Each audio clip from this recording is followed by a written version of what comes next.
In New York, anything is possible.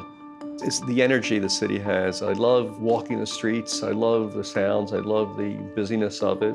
You know, if you're bored in New York, it's your fault. My grandfather came over in about 1909. He was called Boho for short. He came from the Kingdom of Bohemia, or Czech Republic today. I know that as he got older, it was just very tough for him to scrape together a living out there for him and my father and his family. My father, who was a master baker, he was the foreman of the shop. He always had this thing that you went into work, you focused on it, you did your work, you didn't slack off. You went in, you began, you worked all the way through. I would learn that from my father. I started my career as a CPA, working for some firms, and eventually I wanted to have my own company.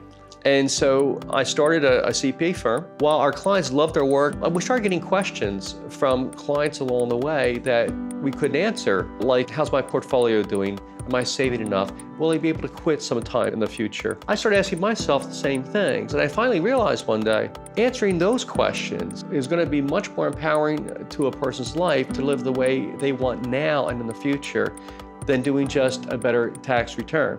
I went to my partners in the CPA firm and I said, you know, we're in the wrong business. We should be in the business of answering all of these people's questions, not just tax. Now, we began all over as a financial planning company, added the registered investment advisory part of our firm. A few years after that, grew the firm as a total wealth management company in the 1990s to 2000s. I think one of the ones that satisfies me the most is a couple that came to me and they lost almost everything.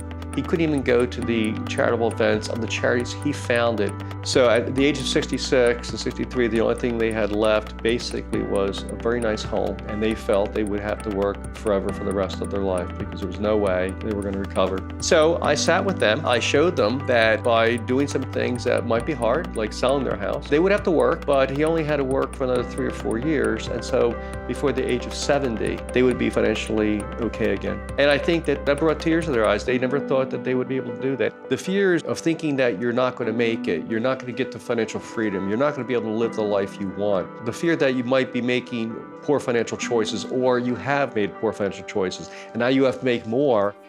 The title of the book is Master Your Cash Flow, The Key to Grow and Retain Wealth. I wrote the book to spread the message of the work that I've been doing for more than 30 years. That work is to show you the possibility that you can live the life you wish now and in the future. But like anything else, you have to start to focus on what that is and how to really do it. So the book is basically a lot of background and narrative and stories on how a person should be trying to strive to make always the best financial decision for them. It's a very powerful combination. Most people do not know how to make a proper financial decision. Our educational system is terrible in this country in teaching finance. Great majority do not know how to make a proper financial choice. But quite frankly, whether a person is in their 20s or in their 60s or 70s, this book will guide them on making the best financial choice and allow them to improve their cash flow, improve their lifestyle.